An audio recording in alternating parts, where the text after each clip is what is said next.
এই সি এবং কি ডি যোগ করবা, ঠিক আছে? সি ডি যোগ করলাম। যোগ করার পরে এখন লক্ষ্য করো এখানে কিন্তু একটা কোণ উৎপন্ন হয়েছে। আসসালামু আলাইকুম প্রিয় শিক্ষার্থী, আজকে আমি তোমাদের সাথে আলোচনা করব নবম দশম শ্রেণীর সাধারণ গণিত অধ্যায় 7 পৃষ্ঠা 139 সম্পাদ্য 2। ত্রিভুজের ভূমি সংলগ্ন একটি সূক্ষ্মকোণ ও অপর দুই বাহুর অন্তর দেওয়া আছে, ত্রিভুজটি আঁকতে হবে। তাহলে আমরা একটা কাজ করি, ত্রিভুজের ভূমিকে আমরা ধরে নেই 3 সেন্টিমিটার। ভূমি সংলগ্ন একটি সূক্ষ্মকোণ কাকে বলে? 90 ডিগ্রি অপেক্ষা ছোট কোণকে সূক্ষ্মকোণ বলে, যা 0 ডিগ্রি থেকে বড়। তাহলে আমরা একটা কোণ ধরে নেই, সেই কোণের মান ধরে নেই আমরা 30 ডিগ্রি। অপর দুই বাহুর অন্তর মানে কি? বিয়োগফল। মানে এই ভূমি বাদ দিয়ে যে দুইটা বাহু থাকে, এই দুইটা বাহুর বিয়োগফল সেটা আমরা ধরে নিলাম 1.5 সেন্টিমিটার ধরে নিলাম। 1.5 সেন্টিমিটার দেওয়া আছে, ত্রিভুজটি আঁকতে হবে।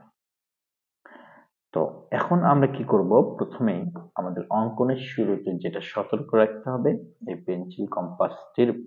পেন্সিলের যে মাথাটা আছে এটা তীক্ষ্ণ হতে হবে এবং এই পেন্সিলের যে নাটটি আছে, পেন্সিল কম্পাসের যে নাটটি আছে এটাকে টাইট দিতে হবে।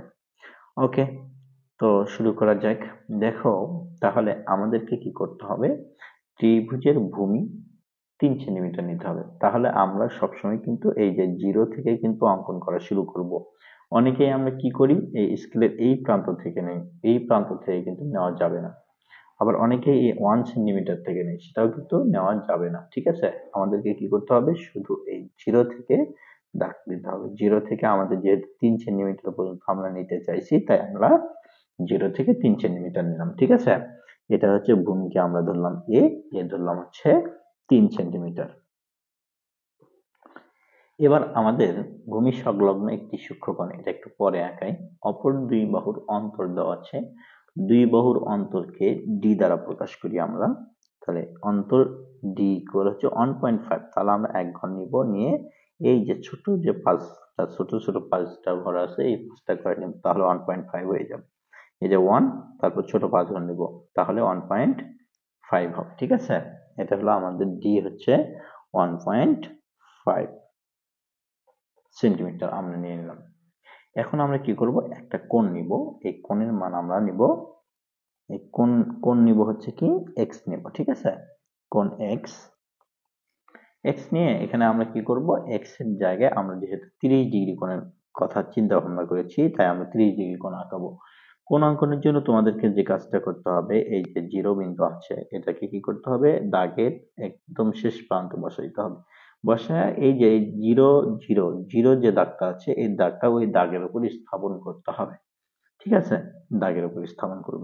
এবার এই সাইড থেকে দেখবা যে 30 ডিগ্রি, দেখো 0, 10, 20, 30, এই যে 30। যদি তোমাদেরকে 50 ডিগ্রি আঁকাতে বলে, তাহলে তোমরা কি করবে, এই 50-এর জায়গা ফোঁটা দিয়ে দেবা। তাহলে আমরা এই 30 ডিগ্রিতে যা একটা বিন্দু নিলাম, নিয়ে এখন এখান থেকে আমরা একটা দাগ দিয়ে দিই। ঠিক আছে, এটা আমরা 30 ডিগ্রি কোণ আঁকালাম। এখানে বৃত্তচাপ আমরা পরে দিব। ঠিক আছে, এখন আমরা কি করব, এখন ত্রিভুজটা অঙ্কন করব। ত্রিভুজ অঙ্কনের জন্য আমাদেরকে কি করতে হবে, প্রথমে যে কোনো একটা রশ্মি নিতে হবে। যে কোনো রশ্মি তুমি নাও, হচ্ছে যে কোনো রশ্মি ইচ্ছা মতো, তোমার যত খুশি যে কোনো রশ্মি তুমি নাও হচ্ছে বিই।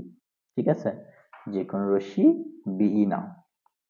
আচ্ছা, যে কোনো রশ্মি বিই নিলাম। বিই হতে এই যে ভূমি এ আছে না, ভূমি এ এর সমান ব্যাসার্ধ নিয়ে এভাবে এ এর সমান মাপ নেবা। ঠিক আছে, এ এর সমান ব্যাসার্ধ নিয়ে বিই হতে তুমি কি করবা, বিচ্ছি অংশ কেটে নিবা।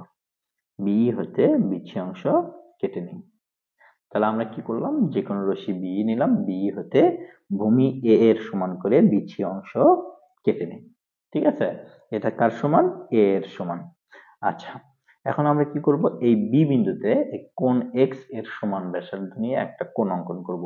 তাহলে আমরা একটা কাজ করি, এখানে কোণ অঙ্কন করি। এই যে x কোণের মাপ নিই, প্রথমে একটা এইভাবে বৃত্তচাপ আঁকাবো। ঠিক আছে, বৃত্তচাপ আঁকায় ওই মাপটা সোজা কোনো নড়াচড়া না করে সোজা তুলে নিয়ে আসবা, নিয়ে এসে বি বিন্দুতে বসাবো, বসায় বি বিন্দুতে এভাবে তুমি বৃত্তচাপটি আঁকায় নেবা। ঠিক আছে? আচ্ছা, এখন কি করবা, এই যে এক্স কোণ আছে না, এক্স কোণের ভেতরের মাপ নিবা। অনেকেই কিন্তু এটা ভুল করো, তাই সাবধান। এই ভেতরের মাপ নিবা, মাপ নিয়ে কি করবা, খুব সাবধানতার সাথে মাপটা নিতে হবে, নিয়ে এই বিন্দুতে বসাতে হবে। ঠিক আছে? বসায়া এখানে কেটে নিতে হবে। তো আমরা কেটে নিলাম। তো এখন কি করব, আমরা এই দিক দিয়ে এই বিন্দুতে আগে পেন্সিলটা বসায় এই বিন্দুটা সোজা করে নেব। ঠিক আছে? সোজা করে নেওয়ার পর আমরা কি করব, এখান থেকে দাগ দেব একটা। আচ্ছা, আমরা দাগ দিলাম। এখন আমাদের কাজ কি, এখন আমাদের কাজ হচ্ছে এই যে অপর দুই বাহুর যে অন্তর দেওয়া আছে, অন্তর ডি দেওয়া আছে, এই ডি কি করলা, এই ডি এর মাপ নিতে হবে তোমাদেরকে। এই ডি এর মাপ নাও, ডি এর মাপ নিবা। ঠিক আছে? এই ডি এর সমান পরিমাণ ব্যাসার্ধ নিয়ে ওই রকম তুলে নিয়ে এসে তোমরা কি করবা, এই বি বিন্দুতে বসাবা। বি বিন্দুতে বসানোর পর এই যে এখানে একটা দাগ কেটে নিবা। তাহলে এটা কি করলা, যে বিই হতে মানে বিএফ হতে ডি এর সমান ব্যাসার্ধ নিয়ে তুমি বিডি অংশ কেটে নিলা। ঠিক আছে?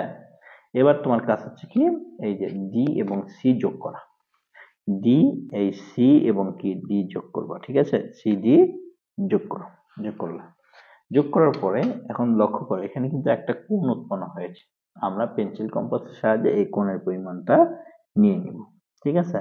পেন্সিল কম্পাসের সাহায্যে ইচ্ছা মতন এটা যে কোনো ভাবে তুমি মাপ নিতে পারবে। ঠিক আছে? নিয়ে এখানে একটা বৃত্তচাপ আঁকায় দাও। এখানে তুমি যে বৃত্তচাপটা আঁকাইলা সেই বৃত্তচাপটা তোমাকে কি করতে হবে, এই সি বিন্দুতে বসাতে হবে। বসায় এই বৃত্তচাপ এখানে একটা অঙ্কন করতে হবে। ঠিক আছে? এখন তোমার কাছ থেকে এই ভেতরের মাপটা নাও। সবসময় কোন অঙ্কনের সময় কিন্তু এইভাবেই কোন অঙ্কন করবেন, সেটা যে কোনো কোণই হোক। তো এই ভেতরের মাপটা নিবা, ভেতরের মাপটা নেওয়ার পর এই বিন্দুতে বসাবা, এই যে এই বিন্দুতে বসাবা। বসাইয়া তুমি কি করবা, এখান থেকে বৃত্তচাপটা দিয়ে দিবা। তাহলে তুমি এখানে কি করতেছো, এফ ডিসি কোণের সমান করে তুমি ডিসি ডিসি এ কোণ অঙ্কন করলা, যা যা বিএফ কে এ বিন্দুতে ছেদ করে। তাহলে এই এ বি সি উদ্দিষ্ট ত্রিভুজ। ধন্যবাদ সবাইকে।